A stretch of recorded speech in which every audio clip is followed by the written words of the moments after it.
Hey everyone, today I want to talk about pain. The difference between external pain in the body and internal pain as far as psychology and brain chemistry.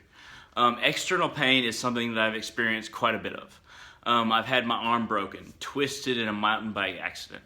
I've had basically my face broken, 3 facial fractures in my facial structure, and I've had my nose broken twice, which I reset twice myself. But I didn't do a very good job. If you can see, my nose is actually a little bit crooked, whereas originally it was very symmetrical. And I've had a couple concussions. The nose breakings, the facial fractures, and the concussions were all from fights. The mountain bike accident was from me going off of a hill and my bike didn't come with me, and I put my right arm out stupidly and it completely twisted. And it was terrible. Even when I turn my arm to a certain direction now, it still is very painful if I turn it far enough. But also I've gone through other injuries that are more flesh oriented. I've been pressed with hot metal, glowing hot metal twice, and there have been situations that occurred in my life where blades have cut me. I have many cuts on my body.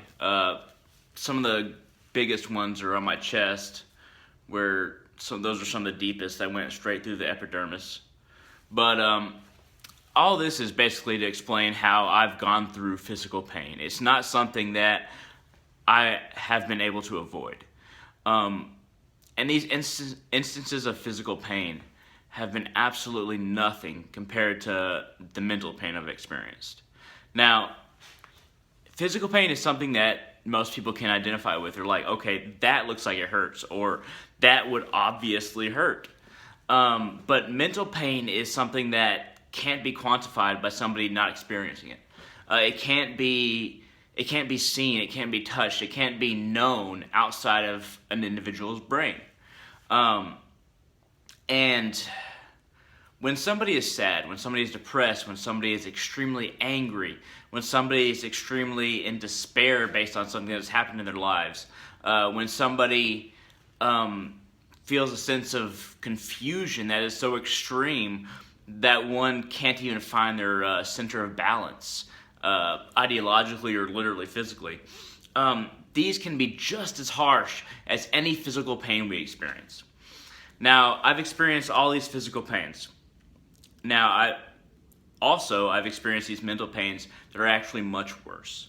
I'm a minor schizophrenic, which means that I have endured certain pains mentally that the human brain isn't naturally supposed to feel. And it all comes down to chemical imbalance. It all comes down to a genetic predisposition to certain extreme moods and extreme emotional feelings. But I'll spare you the details on that, and I'll simply say that imagine that somebody in your family has died. That they have died, and that feeling that they have died because they were so close to you. It's somebody that's very close to you. Just, you understand it in your heart. It is something that you can literally feel in your heart because it is so traumatic. Now, imagine feeling that every day. Imagine feeling that almost every time that you feel the extension of yourself that is your body. You literally physically feel that. That is what a lot of people who are really depressed feel. They feel this way that doesn't make any sense, that doesn't have a solution or a placement, a cause in reality. It just is. That's how they are. And I'm lucky enough to be a minor schizophrenic who is properly medicated. For a long time, I wasn't properly medicated, and it was fucking terrible. But there are people out there who simply don't react well to medication, or that are so depressed just from mental chemistry, or even something that happened in their life. But right now I'm talking about mental chemistry, that they feel like their entire existence, the people that they love most are gone, even if they're not. It's just that feeling of depression, of loss, of sadness because of the existence one is placed in, one exists in. And I'm not describing this very well. It's very hard to describe this, but it's completely on the downturn. It's on the downside, and it just simply doesn't go up in the natural chemistry of these people's brains, and even in my brain in the past. There's no way to improve it. And some of the medications can help, but most of them do not for a lot of people.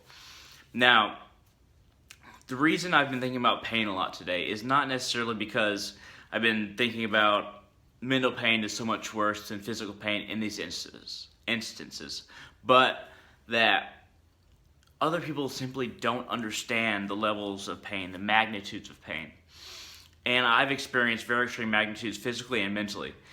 But also, it has taught me something. And it's not that extreme pain teaches you something in and of itself, but you learn something about yourself when you try to handle it. You develop techniques to handle it, and you realize that the pain is essentially momentary. Even this extreme depression, it's very much placed on a clock. There are moments when you don't feel it. And if you can figure out when those moments are and how they come about, then you can slowly work away and develop techniques to get away from that same depression and pain that you feel internally. And this is really something we can use in our lives, even an average person can use in their lives, is that how do we get away from what pains us mentally, which is the worst pain, emotional pain? How do we get away from that? And these tactics that people who experience it on a regular basis develop are very useful to even the common person. Now, these tactics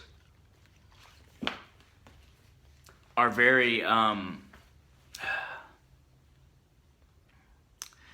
disproportionate to reality. It's all about focusing away from what's happening and how you relate to reality usually, and focusing on something else. That's the disproportionate side. And then that's a fairly common side of these tactics. Now, there's another side that you follow the pain, your inner pain, your mental pain. You follow it all the way to its root. If you can do it without meditation, that's great. I can do it without meditation, but very rarely. But meditation is the best way to do this, and there's plenty of meditation techniques out there that you can look up. But if you follow this pain to its root, you analyze it, you look at it, you don't avoid it, and you try to understand it, you realize that its root isn't connected to anything. It's completely a self-imagined experience. It's a completely chemical-oriented experience that isn't connected to anything else besides its own imbalance. And this is how most, all, but it's hard to solve a lot of them, mental disabilities and pains occur, is that they don't have a root.